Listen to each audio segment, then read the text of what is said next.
ನಮಸ್ಕಾರ ಪ್ರಿಯ ವೀಕ್ಷಕರೇ, ಸಕೀನಾ ನ್ಯೂಸ್ಗೆ ಸ್ವಾಗತ. ಇಲ್ಲಿದೆ ಇಂದಿನ ಪ್ರಮುಖ ಸುದ್ದಿ.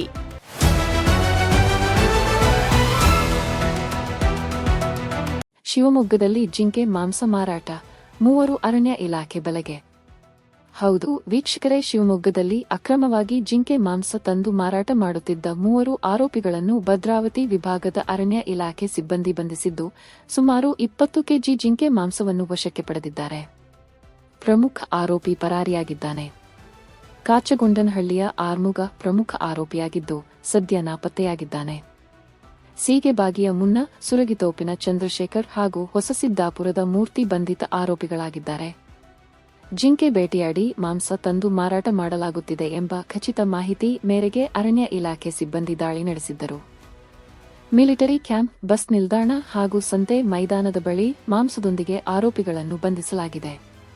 ಬಂಧಿತರಿಂದ ಅಂದಾಜು 20 ಕೆಜಿ ಜಿಂಕೆ ಮಾಂಸ ವಶಕ್ಕೆ ಪಡೆಯಲಾಗಿದೆ. ಪ್ರಮುಖ ಆರೋಪಿ ಆರ್ಮುಗ ಬಂಧನವಾದ ಬಳಿಕ ಜಿಂಕೆ ಬೇಟೆಯಾಡಿದ ಸ್ಥಳ ಸೇರಿದಂತೆ ಇನ್ನಷ್ಟು ಮಾಹಿತಿ ಬಹಿರಂಗವಾಗುವ ಸಾಧ್ಯತೆ ಇದೆ ಎಂದು ಅರಣ್ಯ ಇಲಾಖೆ ಅಧಿಕಾರಿಗಳು ತಿಳಿಸಿದ್ದಾರೆ.